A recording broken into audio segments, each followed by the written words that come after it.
everybody, so today we're doing something a little bit different. I don't know if you've noticed, but lately the videos have been a little bit more like not necessarily exactly makeup related. I'm just trying to incorporate some different things for I got a message. Thank you, phone.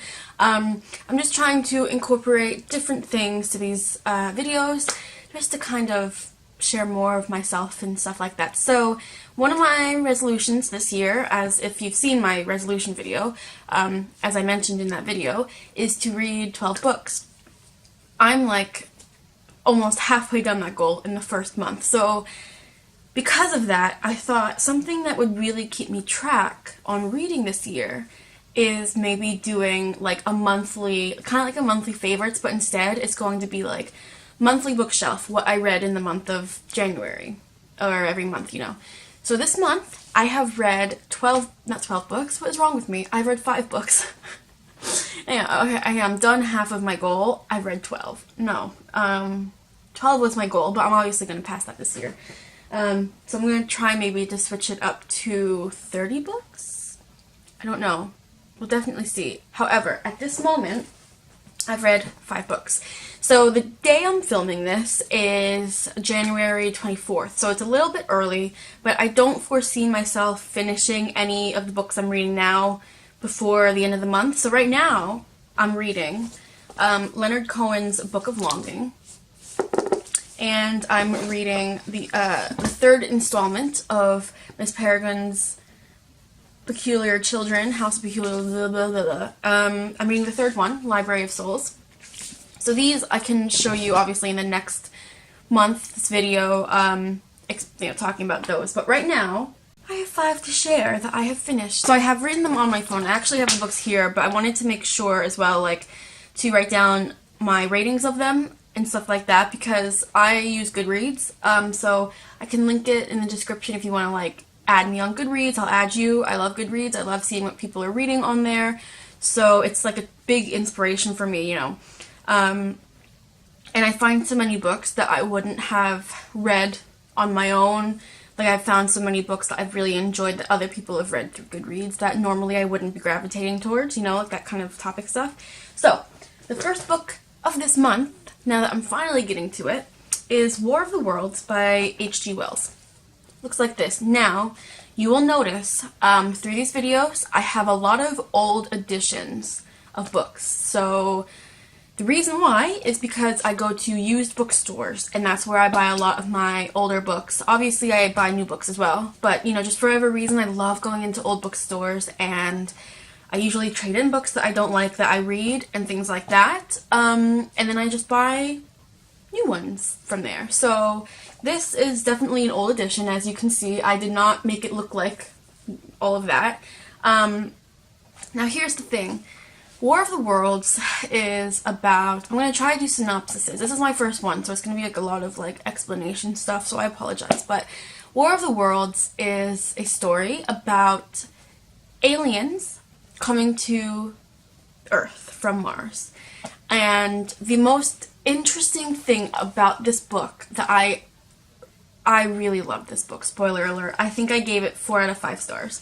And I'll explain why. This book is so good, and the reason why is because it was written in the 1800s. Late 1800s, but 1800s. And the way H.G. Wells wrote this book, it feels like it was written today. Like, the ideas of technology that this man had in the 1800s is unbelievable. Because if we had an author now, like, this almost feels as though an author in the present day, in modern times, still would not be able to come up with the technology that this man came up with in the 1800s. Like, he had such a amazing sense of imagination, and just, it blew my mind reading this. As soon as I picked it up, like the first chapter, I was sucked in, I was hooked, I couldn't stop reading it. Like, every day I just thought to myself, like, I can't wait to read more, I can't wait to read more, I can't wait to read more.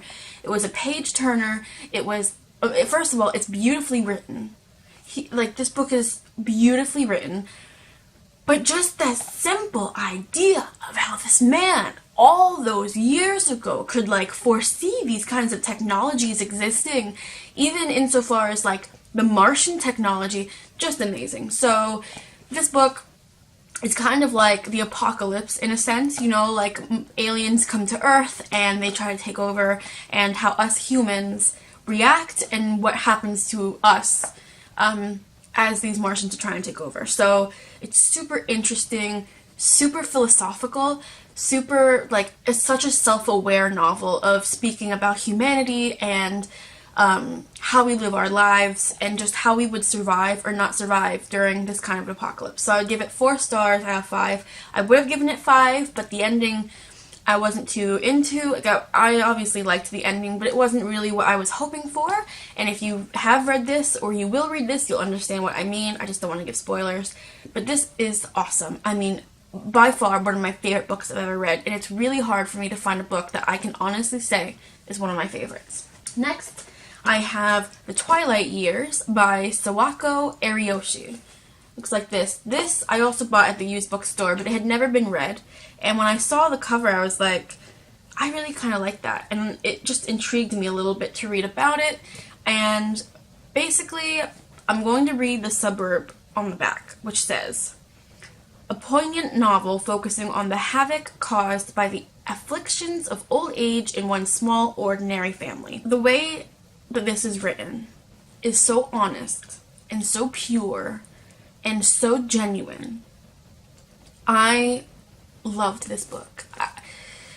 It takes a while to get through because the book itself, it's not like anything's happening. Okay, it's just basically a description of something taking over someone's life. So basically this book is about a family whose grandfather in the family gets senile. And this takes place in Japan.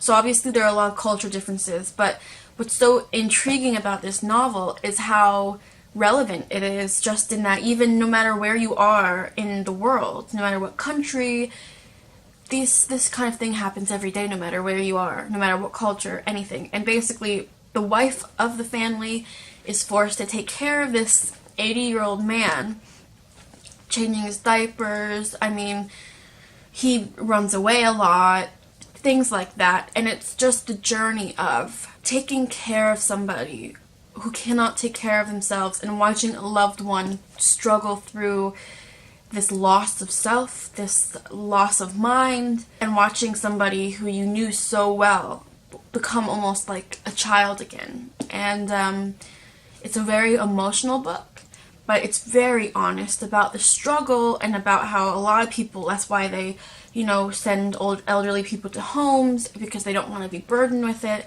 And it's just like a very, very good novel. I would not recommend it if you are easily depressed, because I found myself having to put it down sometimes because I was just very like, okay, this is hard to read at times for me, but it's so reflective of us as human beings and how we almost want to discard of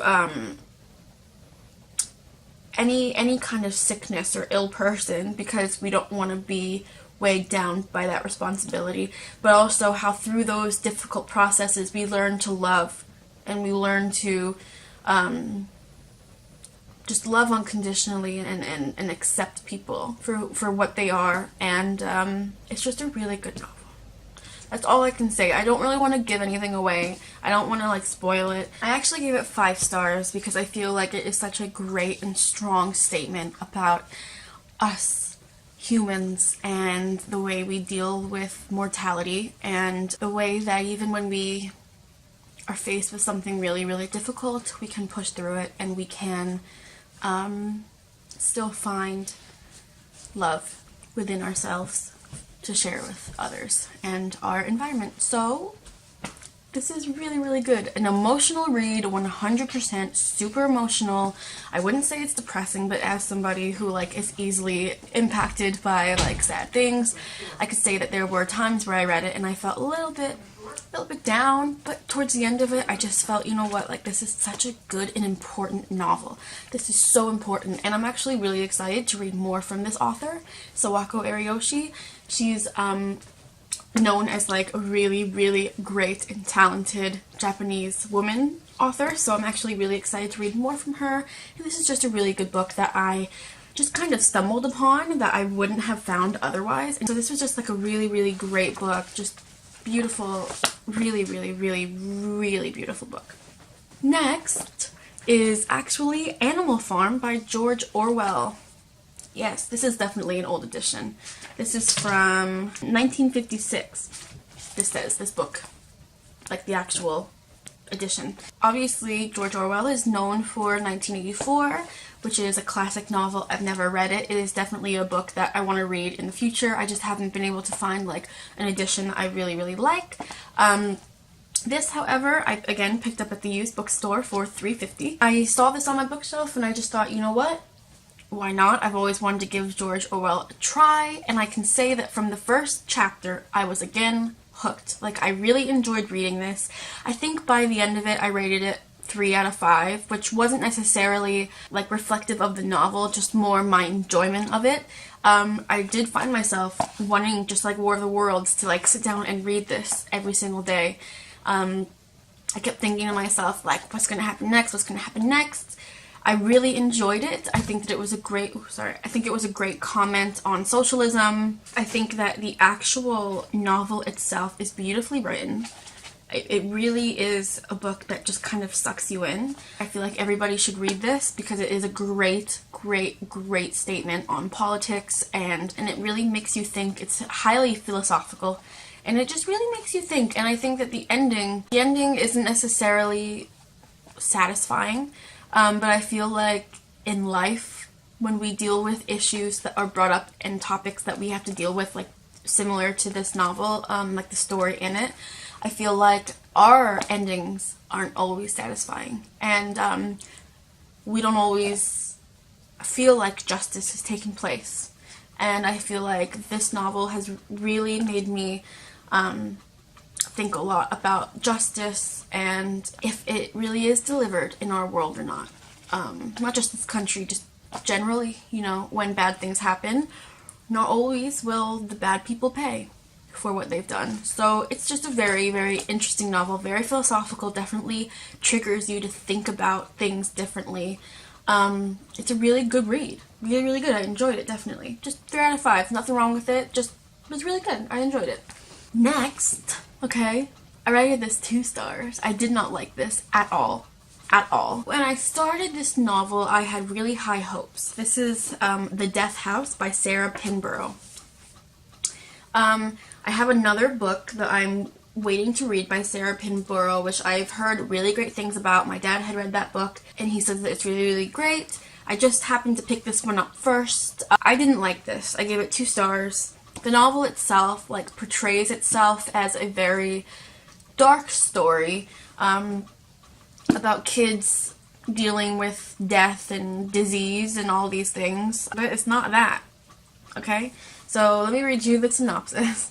It says, Toby's life was perfectly normal until it was unraveled by something as simple as a blood test.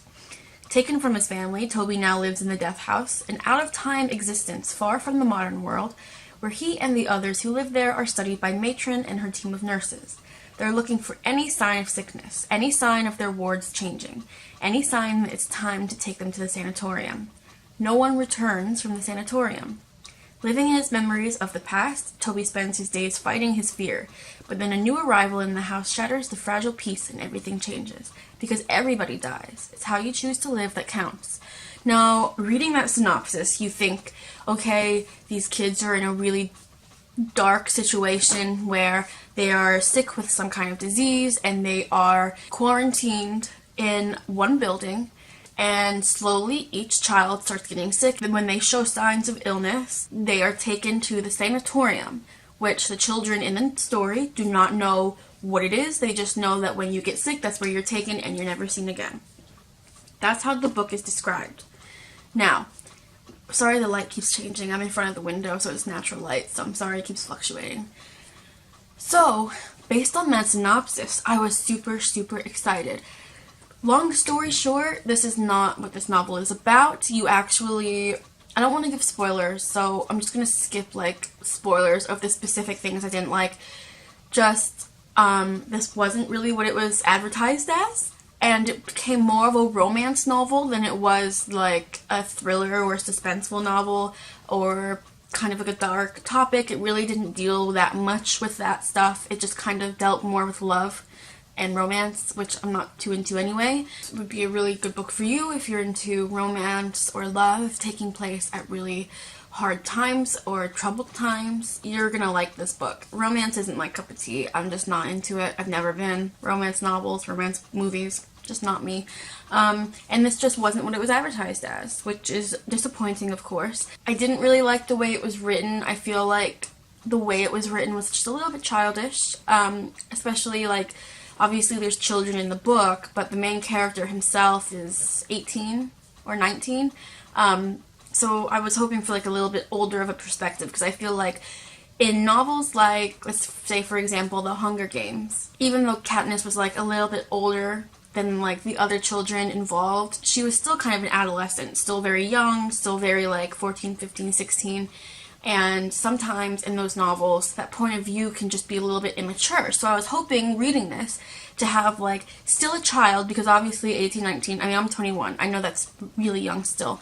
But I was hoping, because the main character was just a little bit older, that even though it's still a child, that it would be just a little bit more of a mature, serious take on this kind of a situation, but didn't fulfill that. So yeah, this is not a bad novel. I think this novel will be great for some people.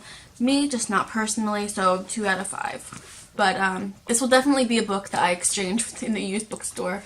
But generally, I mean, it wasn't horrible to read. And then last but not least is What the Hell Did I Just Read by David Wong. This is the 3rd installment of John Dies at the End. John Dies at the End is one of my favorite books. I think that it is hysterical. It is so funny. It was great, the first one. The second one, which is This Book is Full of Spiders, it wasn't as good as the first one. I had given it 4 stars, but it was still good. It was still really enjoyable, funny, good. It just wasn't as good as the first one. You know, sometimes that just happens with sequels. This one, okay. I don't want to give spoilers. Again, I don't know how to like avoid it. I'm going to read the synopsis of this book, but let me just kind of explain. This book is like 450 pages, give or take, okay?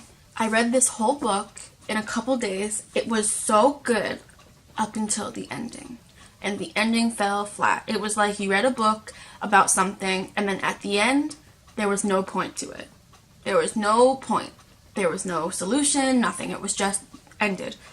So, let me read you the synopsis, and then you'll understand why I rated this 3 out of 5, compared to like the other 2, which was 5 and 4 stars. It says, it's the story they don't want you to read. Though, to be fair, they are probably right about this one. No, don't put the book back on the shelf. It is now your duty to purchase it to prevent others from reading it. Yes, it works with ebooks too. I don't have time to explain how. While investigating a fairly straightforward case of a shape-shifting interdimensional child predator, Dave, John, and Amy realized there might actually be something weird going on.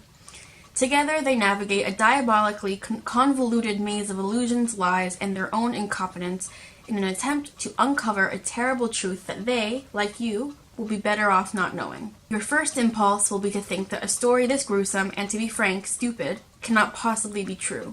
That is precisely the reaction they are hoping for. So as you can see, this isn't a serious novel. John Dies at the End is a very goofy, funny, but very like supernatural sci-fi kind of a novel. I loved the first one, liked the second one. I liked this one as well, but it just didn't hit it for me. It was really funny. I think it was probably the most well thought out story of all 3 of them. Like, the issue that they are talking about or dealing with in this novel is probably the most well thought out issue, conflict of all 3 books. So basically, if you don't know John Dies at the End, every single book, the 2 main characters, Dave and John, they are kind of like paranormal investigators in a sense, and they have cases that are brought to them because they live in a city called Undisclosed, where a lot of unnatural, weird things are happening.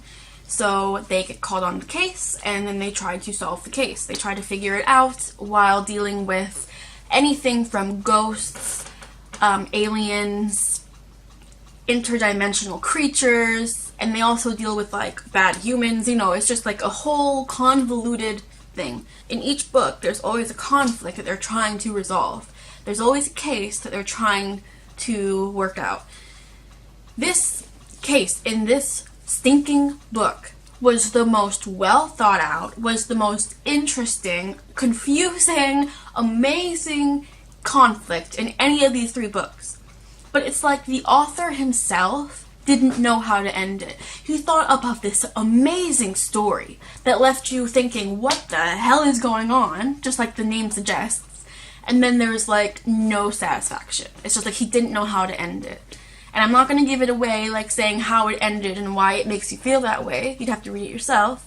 But there really wasn't any good ending. I read the afterword, which is written by the actual author, which if you've read these books, you know that David Wong is not the actual author of this, but he is the main character, and the whole idea of the John Dies at the End series is that he's writing like a memoir type of like documented description of their cases and what's going on in their lives. So this isn't actually who wrote this book. So the author's name is actually Jason Pargin. And after the novel, I read the afterword written by Pargin, and he says that he's not sure if this is the final John Dies at the End novel or not. He said that it could be or it might not be. And the thing is this book ended so meh, like so lousily, that would be really disappointing if this was the last John Dies at the End book, because that's my main issue. It's not that it ended badly, that's kind of my issue. It's because it was an enjoyable book to read, which is why it was 3 stars and not rated less, because it was really enjoyable, and it was so smartly written. It was so intelligent what he had come up with for the conflict of this book. However, it ended so badly that like the fact that he might leave this as the conclusion of the series kind of like blows my mind, because there was no ending at all. And it's like, this isn't the poopy ending. I was gonna curse. This isn't the crappy ending that I envisioned for this series. So I hope that he writes another one. Otherwise, it ended really So these were the 5 novels that I've read this month. I'm hoping to read just as many, if not more, books in February. I hope you guys enjoyed this video. I would absolutely adore to hear any books that you've read so far or that you started this year, what your favorite books of 2017 were. I would just love to hear about it, because I honestly, besides makeup, books are like my favorite things to talk about. I just love books so much. So I hope you guys enjoyed this video. Something different, something fresh, something new. So I love you guys. I hope you are all having a great day. I will see you in the next video. Bye guys.